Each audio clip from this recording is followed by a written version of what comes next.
Olá pessoal, estamos dando início a mais um podcast aqui no canal da Cerrado Conecta. Hoje iremos falar com vocês sobre gestão da manutenção. Nosso entrevistado de hoje é o professor doutor Bruno Fagundes Ferreira, né? Ele é doutor em sistemas mecatrônicos, com mestrado em ciências mecânicas pela Universidade de Brasília, graduado em Engenharia Mecânica e Tecnologia Eletromecânica. Atualmente é professor efetivo da PUC Goiás e da FANAP e atualmente é coordenador do curso de Engenharia Mecânica na Faculdade FAMA. Também pesquisador e avaliador do MEC e NEP. Professor Bruno, seja bem-vindo. Obrigado, professor Clodoaldo, pelo convite aí. Bom dia. Que maravilha. Bruno, a gente vai falar um pouco de gestão da manutenção, sempre tem as curiosidades, né? Pô, a manutenção é preditiva, preventiva, como é que vai ser? Preditiva ou preventiva? Ou como é que é a gestão da manutenção? Conta para nós aí a importância que é de ter essa gestão de manutenção sempre organizada dentro da indústria. Então, eu acredito que na minha experiência profissional também, antes de virar professor, né, eu não fui sempre professor, trabalhei em indústria justamente boa parte do tempo nessa área de manutenção.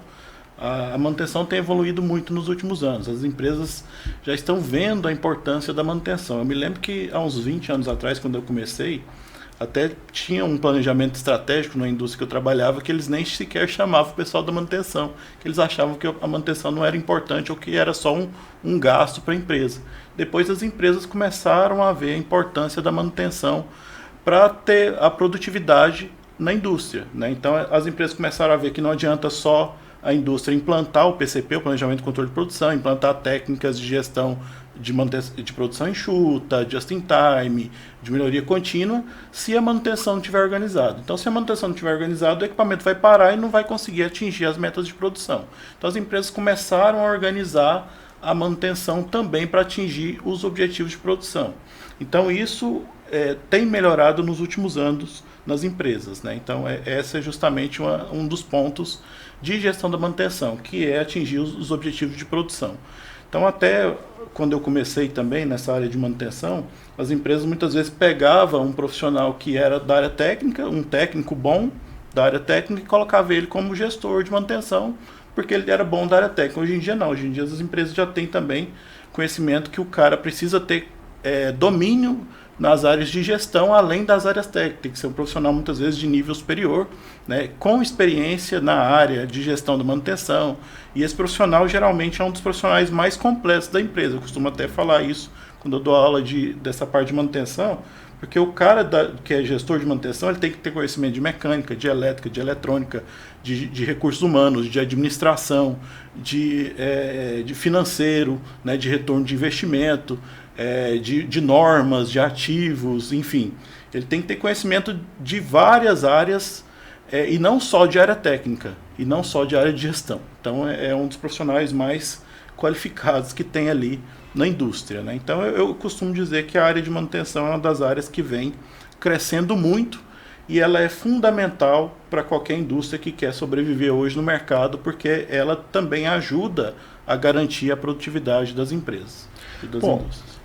Professor Bruno, eu fico pensando o seguinte, a manutenção evoluiu muito nos últimos anos, né? Porque antigamente, como você me comentou, as indústrias não davam muito valor na manutenção, mas acabaram sentindo no bolso. Isso. Porque você pensa, você tem uma linha de produção, ela para, o prejuízo que você tem ali dela ficar parado por hora é gigantesco, dependendo do tamanho da indústria que a gente está falando. Né? Então ela acabou sentindo no bolso esse impacto, né? E aí ela sentiu que, claro, sempre no bolso, o bolso em primeiro lugar, ela sente então que você precisa investir mais na manutenção. Nos últimos anos, e vem ganhando muito essa dimensão, como você já comentou, né? A manutenção ela vem crescendo muito. Mas hoje, dentro da empresa, como é que você faz para garantir a eficiência, a confiabilidade das operações dentro da empresa através da manutenção? Vocês usam software para fazer gerenciamento? Como é que é feito isso hoje, Bruno? Então, são várias estratégias, né? Inclusive uma delas é justamente a inserção de normas relacionadas com a manutenção e a padronização de serviço. né? Então hoje, antigamente você tinha um departamento de manutenção, hoje você tem um departamento de manutenção que é dividido em várias áreas, como por exemplo planejamento e controle de manutenção, que aí usa o software para esse gerenciamento de manutenção. Você tem um departamento que muitas vezes faz a análise de causa raiz do problema, porque não é só você consertar, o equipamento deu um problema, não é só você consertar esse equipamento. Você também tem que ver por que aconteceu essa quebra para não deixar isso acontecer de novo. Senão vai acontecer de novo, né? Então, às vezes, acontece a quebra de um componente. Aí você vai e troca o rolamento.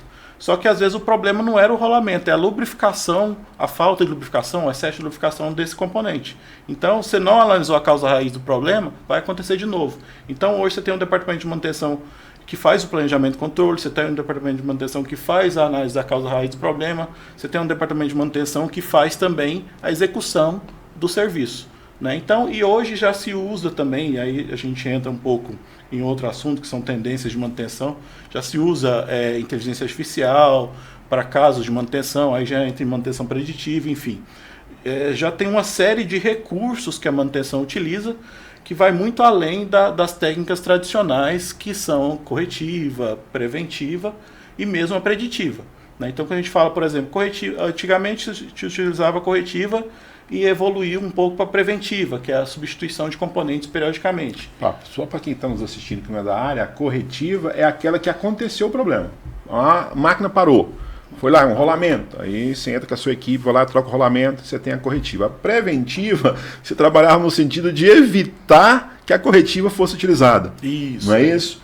Bom, e na gestão de manutenção, Bruno, e gestão de ativos, o que é isso? Conta para nós aí, o que essa gestão de ativos entra dentro da gestão de manutenção ou uma coisa não tem nada a ver com a outra? Como é que é isso? A gestão de ativos já é um nome mais moderno, porque ele tem relacionado com as normas relacionadas com a manutenção. Então a gente fala de manutenção industrial e gestão de ativos. Então a gestão de ativos ela está vinculada a normas que falam que o ativo não é só ativo físico, não é só equipamento. Então ele envolve ciclo de vida do produto, envolve outros tipos de ativos, como ativo de conhecimento, ativos de software, enfim. Envolve outros tipos de ativo que não só o equipamento. E existem, e aí eu já entro em outro ponto, que é justamente essa profissionalização da manutenção. E com relação à profissionalização da manutenção, eu entro na questão das normas relacionadas com a manutenção. Então, por exemplo, até 2014 não existiam normas padrões da manutenção específicas. Aí de 2014 para cá surgiu as normas ISO 55000, que são relacionadas diretamente à manutenção. 55000, 55001, 55002, 55010, que são relacionadas diretamente com a manutenção industrial. E quais são os benefícios dessas normas de manutenção? Você começa a padronizar serviços, né? Esse é um primeiro benefício. Então, o João, que faz o serviço no turno da noite, vai fazer o mesmo serviço que o Zezinho, que faz o serviço no turno da manhã. E isso é bom para a padronização de serviço.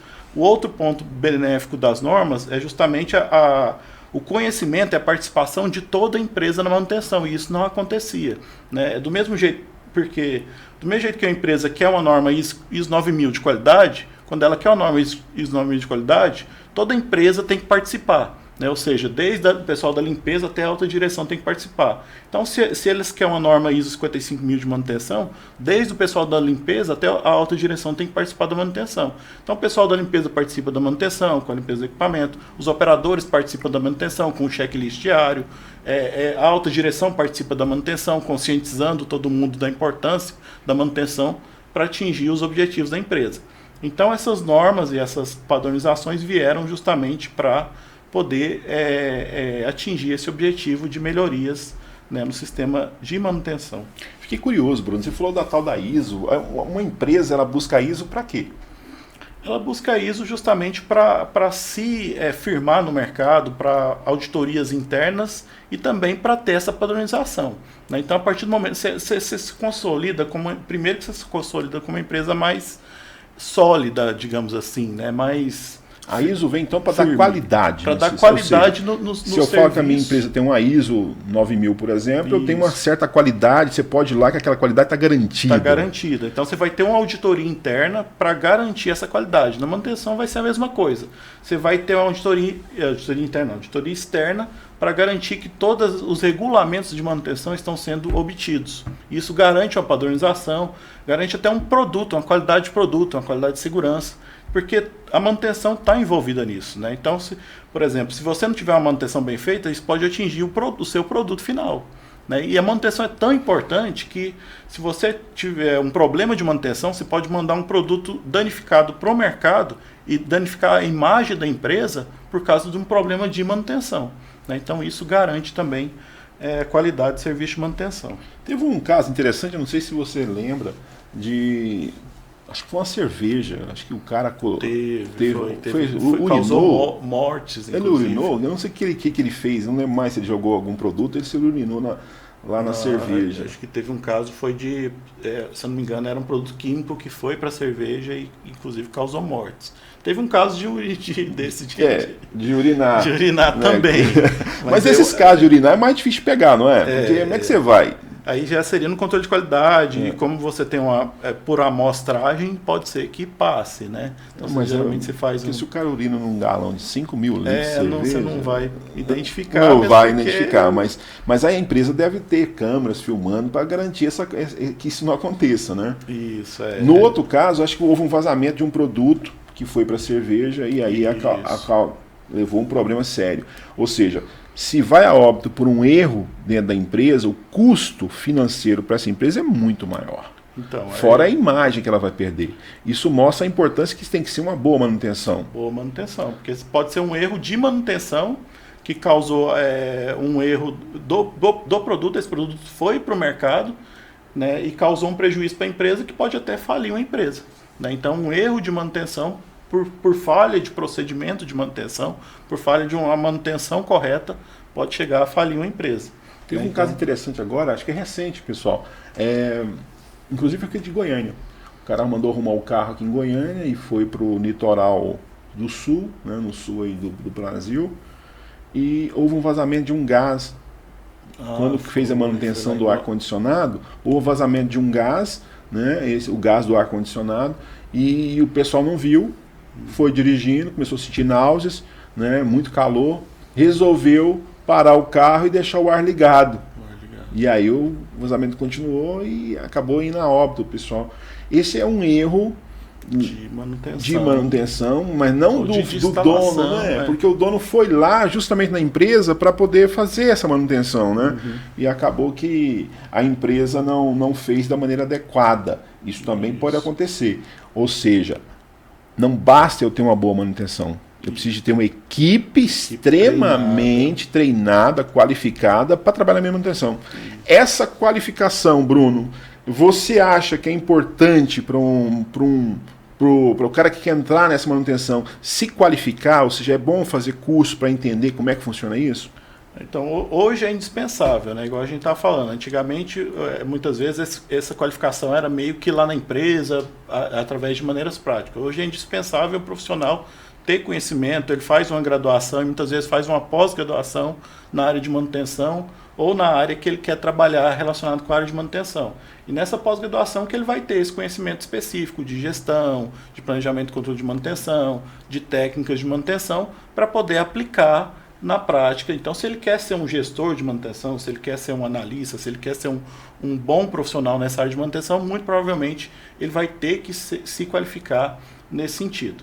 Então, quando a gente fala em tendências nessa área de manutenção, é indispensável a qualificação desse profissional, né? E são duas áreas que são tendências fortes nessa área de manutenção, que é essa padronização que a gente está falando, na verdade, profissionalização da área de manutenção, que antes não existia, né? Agora a gente tem uma profissionalização com normas específicas e com pessoas qualificadas assumindo cargo de gestão da manutenção. E nós temos uma outra tendência da área de manutenção, que é a automação dos processos de manutenção, né? A gente até estava falando em outros momentos sobre inteligência artificial voltada para a área de manutenção e sensores na área de manutenção industrial também sendo aplicados, né? A gente até estava falando em outros momentos sobre, por exemplo, colocar sensores em vários equipamentos e eles sendo monitorados através de inteligência artificial. Então, sensor de vibração, por exemplo. Você coloca no equipamento e ele vai estar monitorando um rolamento, vai estar monitorando pista interna, o grau de vibração desse rolamento. A partir do momento que tiver um excesso de vibração, ele vai dar um alarme para algum sistema. E geralmente isso é usado através de inteligência artificial. Só que eu preciso de um profissional qualificado para fazer essa análise mesmo que eu esteja usando inteligência artificial. Por quê? Porque eu tenho que treinar essa IA para saber quando realmente isso é um problema ou não. Porque senão eu vou começar a dar falso resultado. E isso já acontece sem IA. Né? Então, o que acontece na área de vibração hoje, por exemplo? O cara vai lá, às vezes, faz uma análise e dá um falso resultado. Esse rolamento está com problema. Vai lá, troca o rolamento, vai lá, abre o equipamento, para a produção. Eu já trabalhei em empresa, por exemplo, que 1 hora de produção parada era mais de 100 mil reais. O cara vai lá, para a produção, troca, olha o rolamento e esse rolamento está perfeito. Por quê? Porque fez uma análise errada da vibração do equipamento.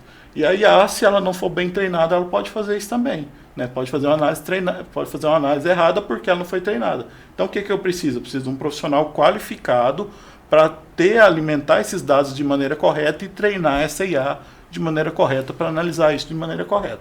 Bom, Bruno, você colocou uma coisa interessantíssima aqui. Pô, o cara está ali na manutenção, tem 20 anos de experiência em manutenção e ele acha que sabe tudo. Mas agora a inteligência artificial vem dominando o mercado. Se ele não se qualificar, ele vai ficar fora então desse mercado, porque ele não vai conseguir atender as demandas novas que esse mercado está trazendo. Porque hoje na área de manutenção, né, porque a gente tinha corretiva, a gente falou, corretiva, preventiva, preditiva. Então o que é a preditiva convencional? Você pega um equipamento de análise de óleo, por exemplo, vai lá e faz um teste. Você pega um equipamento de análise termográfica, uma câmera termográfica, vai lá e faz um teste. Isso seria uma preditiva convencional. Só que a tendência cada vez maior hoje é o monitoramento online. Você já deixa uma câmera lá e ela está monitorando o tempo todo. E a IA já começa a verificar padrão. Fugir um pouquinho do padrão, ela já começa a identificar algum problema. Então, esse profissional, mesmo que trabalhe como preditivo, ele vai ter que se adequar para começar a trabalhar com monitoramento online, para começar a trabalhar com treinamento de IA ou identificação de parâmetros. Né? Então, assim, não é que ele precisa saber do algoritmo, não é que ele precisa saber da base de tecnologia da informação. Isso é outra pessoa que vai fazer. Mas esse profissional precisa conhecer de aplicação de IA. O gestor de manutenção também precisa saber de aplicação de IA. Né? Então, muitas vezes eu costumo até falar com meus alunos, ou mesmo quem trabalha nessa área. Né? Tem gente na indústria que sequer sabe que existe isso. Como é que ele vai aplicar? Então, a pessoa da área de manutenção ou de refrigeração, que a gente também está comentando, precisa saber que existem essas tecnologias para começar a aplicar. Né? Então, ele vai chamar outra pessoa para fazer a programação do algoritmo. Ele não vai fazer isso. Mas ele precisa saber que existem essas tecnologias e saber onde ele vai aplicar essas tecnologias para aplicar. Né? Falando até um pouco de IA na área de refrigeração, por exemplo. Eu trabalhei em indústria farmacêutica, na parte de sala limpa, ambiente controlado. Como é que a gente fazia lá no começo? A gente colocava um manômetro de pressão diferencial para medir a diferença de pressão entre duas salas. Né? Por quê? Porque não pode acontecer contaminação de uma sala mais limpa para uma sala menos limpa. Então tem que ter uma pressão maior de uma sala para outra. E fazia isso era um indicador, né? Tinha que fazer o registrinho lá. Hoje em dia não, você pode colocar uma IA para fazer, e sensores automatizados para fazer esse monitoramento. Essa IA vai estar lá controlando o tempo todo. Vazão, pressão, temperatura, né? Monitorando e controlando isso. Não precisa de eu ir lá ficar anotando no papel mais. Eu adorei a ideia do Bruno aí quando ele estava falando de você ter duas salas limpas, uma mais limpa do que a outra. Então, é óbvio que a mais limpa, a pressão vai ser maior. Sim. Justamente para quando você abrir a porta, o fluxo sair da mais limpa para menos limpa, né? Porque o fluxo ele vai na direção da diferença de pressão, ou seja, da maior para menor. Né? Isso é física, é engenharia pura, ou seja, o cara que está na manutenção, ele tem que saber. Tem que ser um cara estudioso, ele tem que entender como é que funcionam todos os processos, porque senão ele não consegue propor soluções. Sim. E engenharia é isso, é um cara formado para propor soluções. E a inteligência artificial ela vem para agregar isso, né, o Bruno? Eu imagino que a inteligência artificial ela vem hoje para aumentar a eficiência desse gestor que está lá na manutenção. Tá? O cara não pode parar no tempo e achar, eu sou o cara expert de manutenção, né, já estou há 20 anos no mercado, e esquecer que o mercado ele é dinâmico, ele está mudando a cada dia que passa, vem novas tecnologias, e essas tecnologias vêm para maximizar, né, a otimização desse profissional. E uma formação específica, né, isso vem de encontro a exatamente a tendência do mercado. Né? E tudo, né? Então, o cara, para fazer um relatório de engenharia para entregar para algum fornecedor, para entregar para o meu chefe, para o meu supervisor. Se eu conheço de IA, eu vou fazer esse relatório em 15 minutos. 10 minutos, 5 minutos. Se eu não conheço, eu vou demorar uma tarde inteira para fazer esse relatório. né? Então a IA ela veio para otimizar, para melhorar a nossa vida, melhorar o serviço. Então desde relatório de engenharia, desde análise de dados, aplicação, então a IA veio com essa série de usos dentro da manutenção industrial, dentro das áreas de refrigeração também, que a gente vem comentando, né? Então a IA tem uma série de aplicações, né? Eu também costumo citar o exemplo numa empresa que eu trabalhei de sistema que as empresas não costumam usar, né? As máquinas hoje todas já estão automatizadas e têm sensores. Só que esses sensores não são usados para manutenção, né, muitas vezes. Então você tem, por exemplo, o sistema de tratamento de água por osmose. Você tem vários pontos ali de temperatura, pressão. Aí em algum momento do dia a temperatura aumenta. O operador, ele vê aquilo, dá o reset e continua trabalhando. Só que aquilo ali pode ser um indício que no futuro, daqui a 2 dias, vai ter um problema no equipamento. O operador viu aquilo ali e não está nem aí. Se eu tiver um sistema de IA monitorando aquilo o tempo todo, mesmo aquilo ali não é equipamento para manutenção, é para operação. Mas o IA vai identificar o problema e vai ver que aquilo ali vai resultar um problema no futuro e vai sanar aquele problema antes que aquilo ali vire um problema de manutenção.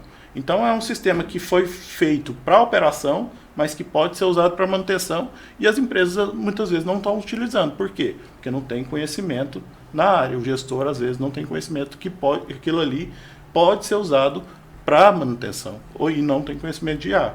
Então o cara realmente tem que se profissionar, não pode ficar parado no tempo, tem que começar a entender de aplicações. Não precisa entender de algoritmo, mas tem que entender de aplicações. Porque ele vai propor a solução. Porque você não pode imaginar, você que é o gerente de manutenção, você não pode imaginar que o seu chefe sabe tudo, porque se ele souber tudo, é para que ele precisa de você aí, né? Então é você que tem que trazer essa solução para ele, tá? Mostrar para ele que isso é viável, que você vai ganhar com trazer essa automação para dentro da sua área. É óbvio que o gestor está lá para fazer isso, ele também não é bobo. Se você vai economizar para ele, vai trazer rendimento, é óbvio que ele vai investir nisso aí. E a IA vem para fazer exatamente isso. Em sistemas de refrigeração, Bruno, como é que a IA hoje está atuando? Você tem algum exemplo, alguma coisa nessa área de refrigeração? Então, quando a gente fala, por exemplo, de manutenção e IA, a gente fala desses sistemas, por exemplo, ela pode estar monitorando vibração, pode estar monitorando temperatura, pode estar monitorando e controlando, né? Então, aquele sistema que a gente controlava às vezes de maneira manual, a gente pode estar usando a IA. Então essas são aplicações. Para treinamento também, a gente usa IA, por exemplo, a gente está usando já muito realidade virtual e realidade aumentada para proporcionar treinamento. Então o cara às vezes precisava desmontar um equipamento de refrigeração, agora ele usa IA para fazer um treinamento onde ele explode um bloco, um sistema de refrigeração e vê aquilo ali tudo realidade virtual, realidade aumentada por dentro. Então isso pode ser usado também para relatórios, para roteiros, para parte de marketing, enfim, e para análise de dados principalmente, né? E controle de temperatura, vazão, pressão, umidade, né? Tudo isso a IA está sendo usada na área de refrigeração. Bom, a refrigeração, já que está tocou no assunto de refrigeração, né? Essa manutenção em sistemas de refrigeração, ela é essencial dentro da indústria, né? Porque a indústria ela trabalha com isso, né? Então você tem algumas indústrias que são especificamente para isso. Eu não estou nem olhando para o lazer, o shopping, o hospital, porque aí já é uma coisa mais específica. Mas a indústria também usa a refrigeração como meio de trabalho, né? Você tem casos que, inclusive, ela não tem nem muita margem de erro para falhar, né? Você tem, por exemplo, que você trabalha em produtos alimentícios que tem que trabalhar naquela temperatura com pouquíssima margem de erro. Senão você vai perder todo o seu produto se esse sistema falhar. Então a IA ou a manutenção industrial ela é primordial. Então a gente está falando, por exemplo, casos de onde uma falha no equipamento gera uma perda de, sei lá, R$100 mil por 1 hora, né? Então, nesse caso do sistema de refrigeração, também pode acontecer isso. Você falha um equipamento de refrigeração, você tem uma perda de temperatura, aquele produto, você pode ter uma perda completa daquele produto, né? Por causa de uma falha da sua manutenção, né? Então, isso tudo é importantíssimo, né? Essa parte de manutenção voltada para o sistema de refrigeração. Bruno, eu vou tirar você da região de conforto. Eu vou pedir para você um exemplo, né, dentro da sua longa experiência na área de manutenção. O que foi mais curioso dentro dessa área de manutenção, que já aconteceu aí na sua gestão, que você pode nos relatar? Eu me lembro de uma situação curiosa, né, que eu trabalhava na indústria farmacêutica, era uma sala limpa, ambiente controlado. Quem não sabe, por exemplo, a gente tem classes 10.000, 100.000, classe 100. Uma classe 100 seria 100 partículas, no máximo 100 partículas por pé cúbico de ar. Então o pessoal tem que trabalhar com roupa, parecendo roupa de astronauta, para não ter contaminação da pele com o ambiente. E a gente foi fazer uma manutenção nesse ambiente, foi trocar o telhado, e aí começou a chover, molhou todos os equipamentos. Foi até diretor industrial para ajudar a colocar lona lá, para evitar um pouco aquela correria gigantesca, né? Aquela correria. Porque está molhando um ambiente que é 100% controlado 100% praticamente. 100% controlado, e aí não teve jeito, houve contaminação, aí depois teve, lógico, a total descontaminação, mas e são coisas que acontecem na manutenção, né? Então quem trabalha com manutenção sabe que muitas vezes a gente passa por esse tipo de aperto, passa por aperto de, às vezes, trabalhar até 2, 3 horas da manhã, porque enquanto não resolve o problema, a gente está falando de prejuízo aí de R$100.000 a hora, então a gente não pode largar enquanto não resolver. Até tem uns alunos meus que falam que às vezes dorme com o problema na cabeça, né? Enquanto não resolve o problema, a gente não consegue descansar de verdade. Então realmente esse é um gargalo, né? Quem trabalha na manutenção, o problema aconteceu, você tem que ir lá resolver. Não pode ficar parado, você não pode deixar para outro dia. Né? Então acaba não tendo hora de ir embora, né? Então isso é complicado, né? Essa é a vida de quem trabalha com manutenção mesmo. A gente se adapta, mas são desafios que são prazeroso também. Por um lado, é difícil, porque você às vezes tem que sair de lá, você fica até 2, 3 horas da manhã, dependendo do tipo de empresa, mas é algo prazeroso quando você consegue resolver o problema. Né? Às vezes você tem que fazer alguma adaptação, né, que a gente costuma dizer, mas para resolver o problema naquela hora e depois fazer algo mais definitivo. Mas é muito prazeroso quando você consegue resolver o problema e coloca a máquina para funcionar novamente. Né? Então isso é algo positivo. Pô, eu tirei você da região de conforto, né? Você viu que eu fiz uma pergunta assim, na qual você teve que pensar um pouco aí para responder. E agora eu vou para o outro lado.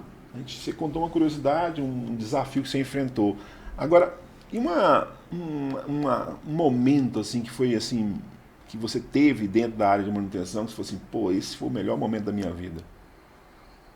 Eu tive vários momentos assim que a gente resolveu problemas que colocou a máquina para funcionar e sanou problemas, igual esse, por exemplo. Aquela sacada, assim, pô, eu tive essa sacada aqui, que coisa brilhante, que ideia brilhante que eu tive para resolver esse problema. Eu não lembro exatamente, mas esse caso, por exemplo, que a gente ficou lá até 2, 3 horas da manhã tentando resolver problema de osmose, né, que é tratamento de água, e ela tem que obedecer a condutividade máxima, né? Então, enquanto não tiver, você não pode mandar a água para a produção.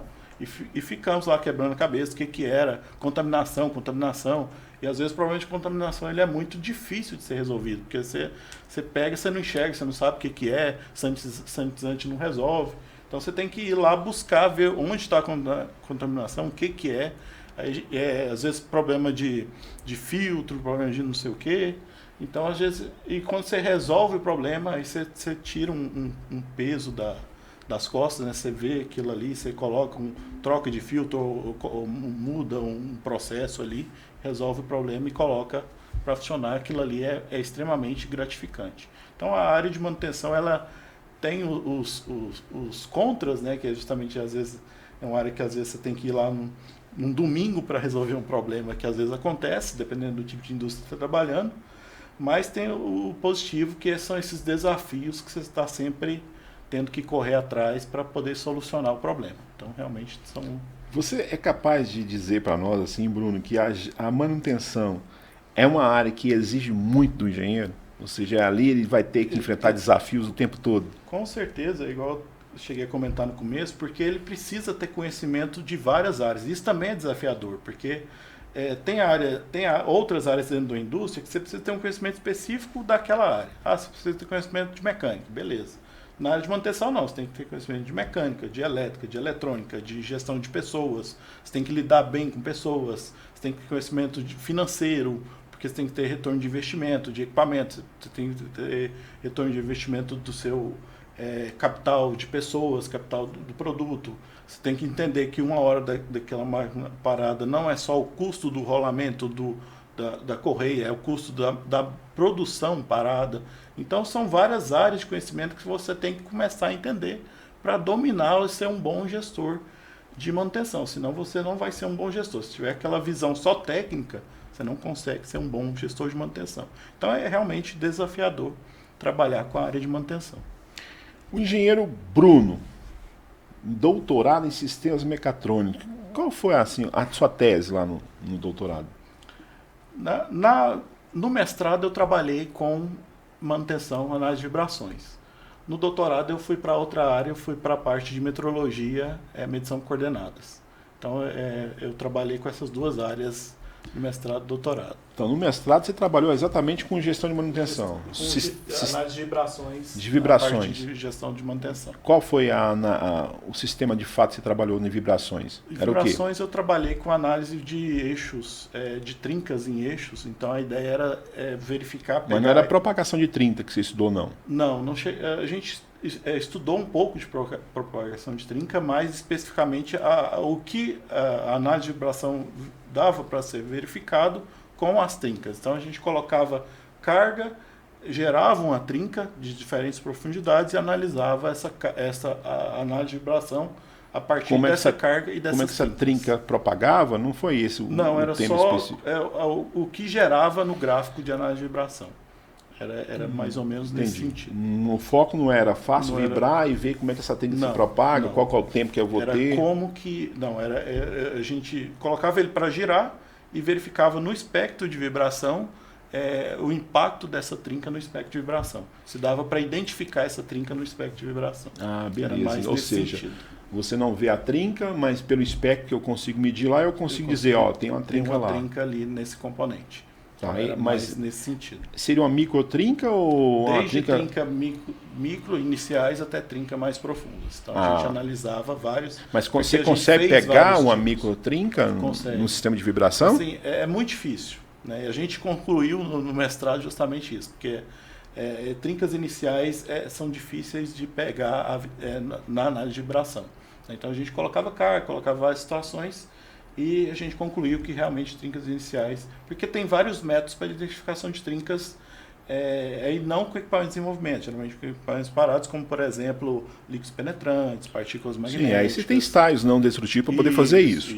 Mas o grande maior é o equipamento está lá dinâmico, você não tem que parar ele e fazer a análise para poder verificar. Você consegue, né? Então até eu ainda não fiz essa análise usando inteligência artificial, que seria algo até interessante se fazer, né? Porque na época ainda se falava muito pouco, né, nesse assunto, mas eu acho que até seria algo interessante de fazer.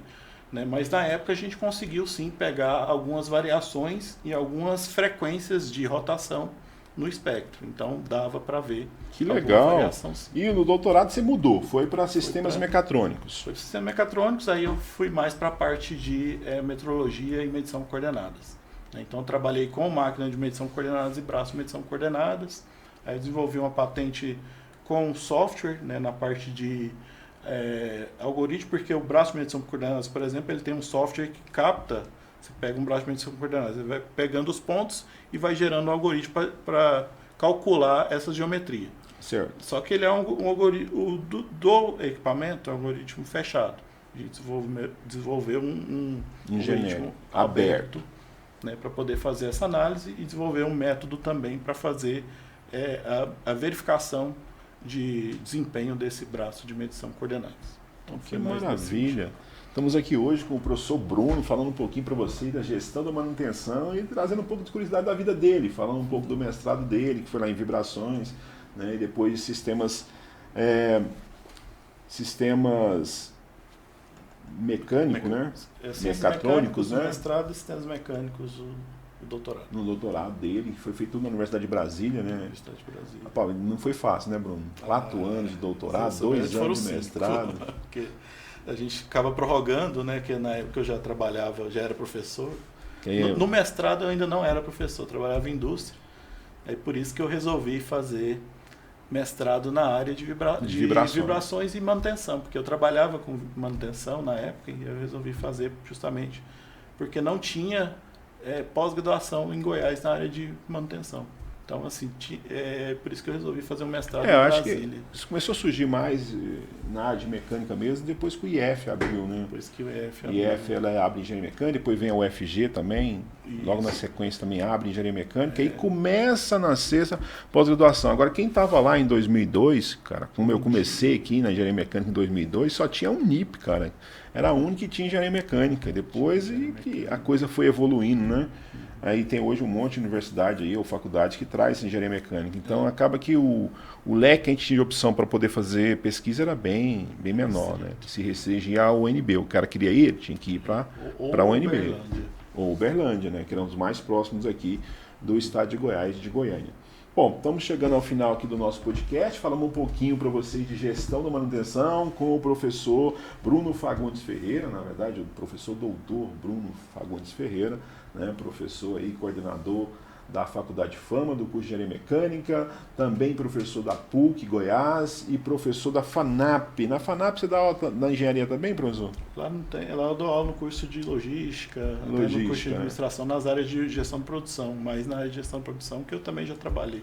Que maravilha. Um tempo com isso. Isso é muito bom. Eu acho que o engenheiro, a vantagem do engenheiro é essa, ele tem diversidade, potencial para trabalhar em várias áreas, né? Joga em todas as posições do campo. Que maravilha. Gestão, tudo, enfim, tudo, e técnica, né? Tudo.